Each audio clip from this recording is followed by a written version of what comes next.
Kita telah membaca dahulu dalam kitab Muhimmah kita ini tentang 6 golongan. 6 golongan perempuan yang jangan dijadikan sebagai isteri. Yang pertama, al-anana, iaitu perempuan yang membanyakkan keluh kesah, yang tak cukup saja. Apa yang dibagi semua tak cukup. Bagi kereta tak cukup, bagi motor tak cukup, bagi rumah tak cukup. Yang kedua, al-manana, iaitu perempuan yang banyak mengungkit kepada suami dia. Yang ketiga, al-hunana, perempuan yang ingin kepada suami yang lain, yang berkenan dengan laki-laki lain, namanya ialah al-hunana. Yang keempat, al-hudaqah, perempuan yang gemar akan tiap-tiap sesuatu, maka dia paksa suami dia buat. Yang kelima, al-buraqah, iaitu perempuan yang hari-harinya sibuk bersolek-solek tanpa mempedulikan amalan-amalan yang lain. Dan yang keenam, as-salaqah, iaitu perempuan yang membanyakkan bercakap, beleteh siang hari, pagi petang. Baik. Kemudian kata Sayyidina Ali radhiyallahu anhu, bermula lelaki yang jahat, bermula yang terlebih jahat sifat lelaki, tetapi terlebih baik pula bagi sifat perempuan. Kata Sayyidina Ali karamallahu wajhah, sifat 3 ni, orang laki-laki kalau bersifat dengan 3 sifat ni tak elok. Perempuan kalau bersifat dengan 3 sifat ini bagus. Laki-laki tak elok, isteri bagus. Yang pertama, al-bukhlu. Yang pertama, al-bukhlu, bukan bahulu. Bahulu kuih. Al-bukhlu maknanya kedekut. Suami kedekut tak elok, isteri kedekut bagus. Dia pergi supermarket, dia bawa RM2 je, kedekut betul, RM2 je bawa, selamat duit suami dia. Tapi kalau suami kedekut, sangat tak elok. Abang, kopi dah habis, hampir tarah lah kuali ke apa ke, janji hitam kata dia. Janji nampak air tu hitam, kira kopi lah.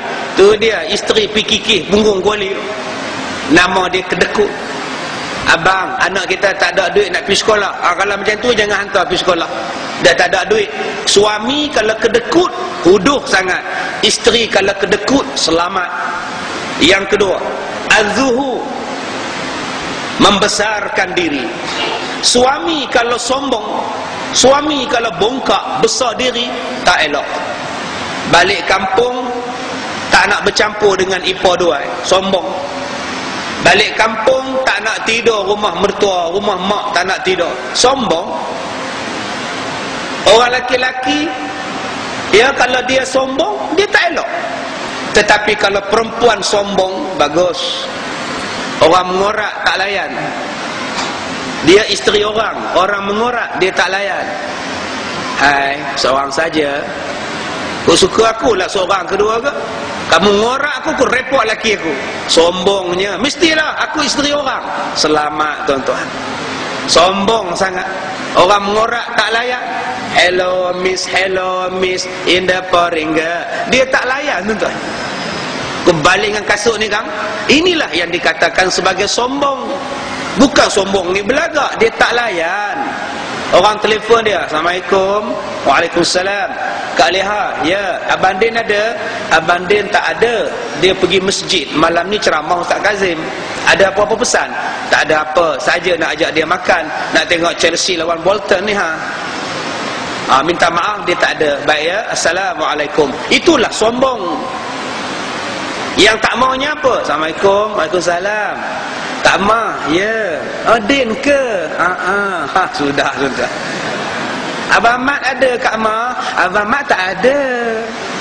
Nampak tu? Yang Din di sana tu dah menggeliat dah. Dengan lentoknya, dengan suara lembutnya, orang dah perasan dah. Datanglah rumah. Mat, tak apa. Nampak tu? Di hujung dia 4 harakat, 5 harakat. Jadi jangan buat macam itu. Yang ketiga kata dia al-jubnu. Apa makna jubnu? Penakut. Suami kalau penakut huduh sangat. Nak pergi ke bilik air pun minta isteri teman. Huduh tak? Pukul 2 pagi, Pak, teman abang ke dapur dahaga. Kesian dekat isteri. Dia kencing manis. Pukul 2 bangun minum air. Dia takut nak pergi minum. Kejut isteri dia. Tapi kalau isteri penakut, bagus sangat. Kenapa Pah tak pergi pasar malam? Beli apa balik? Pah tak nak lah abang, takut pendatang tanpa izin ramai. Pah tak berani. Selamat suami dia dapat isteri yang penakut macam itu. Baik. Yang ketiga, sunat memilih akan perempuan yang elok mukanya. Dia kata kita orang laki-laki kalau nak kahwin, nombor 3, sunat pilih perempuan yang elok mukanya. Orang perempuan kalau nak kahwin, sunat pilih suami yang elok mukanya. Tuan-tuan, elok muka di sini bukan makna cantik, bukan makna lawa semata-mata. Cantik ini dia subjektif. Subjektif macam-macam tif lah. Ada orang yang kita tengok tak lawa, tapi bagi dia lawa sangat. Ini ke tunang kamu Din? Ya Allah. Wah, cantik apa? Yelah cantik. Kita tengok lain macam. Dia tengok cantik. Sebab itulah saya katakan tadi, subjektif. Cantik terpulang pada tuan-tuan. Maksud nombor 3 ni ialah bila tuan-tuan tengok dia, tuan-tuan rasa tenang hati. Itulah cantik sebenarnya. Sebab ada orang yang cantik, tapi bila tengok dia lemah perut. Ada orang yang handsome, bila tengok dia serabut mata ni. Sebab itu yang dikatakan cantik ialah bila kita tengok dia menenangkan jiwa. Litaskunu ilaiha. Kita rasa tenang. Jadi tuan-tuan tolonglah jadikan muka tuan-tuan bila orang tengok kita rasa tenang. Maka kata dia nombor 3, sunat memilih perempuan yang cantik, yakni yang baik rupanya, kerana dialah terpelihara daripada ingin kepada perempuan yang lain. Tuan-tuan, kitab ni pesan pada kita, carilah suami yang segak, carilah isteri yang segak. Bila dah dapat yang segak, kita tak tengok dah yang lain-lain. Dan jangan pula berkahwin dengan perempuan yang baik rupanya tetapi tidak mempunyai agama. Jangan berkahwin dengan perempuan yang cantik tapi agama tak ada. Jangan berkahwin dengan laki-laki yang handsome tapi agamanya tidak ada. Kata dia, barang siapa yang nak kahwin, yang nak mengikut sunnah berkahwin, hendaklah kahwin yang nombor 3 ni. Kalau nak ambil, nak jadikan kahwin itu perkahwinan yang baik, kata dia, atau berkehendak menghasilkan anak, atau berkehendak rumahnya jadi elok, maka memadailah dia berkahwin dengan perempuan yang kurang cantik tetapi mempunyai agama yang baik dan agama dan perangai yang baik. Kata pengarang kitab, siapa yang nak rumah tangga dia ada sunnah, siapa yang nak rumah tangganya bagus, tak payah pilih yang cantik-cantik, pilih yang beragama. InsyaAllah anak dapat, seronok berkahwin pun dapat. Berapa ramai orang yang kahwin dengan perempuan segak, anak tak ramai.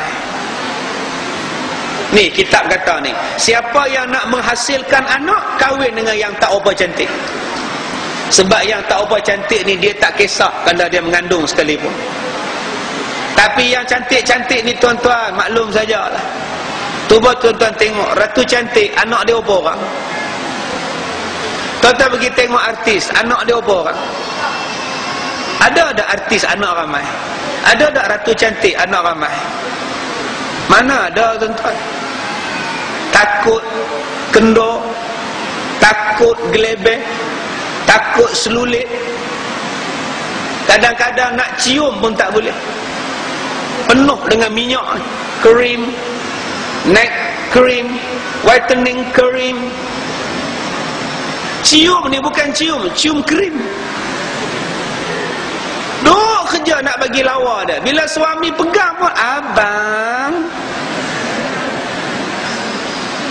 Bila nak pegang je, abang.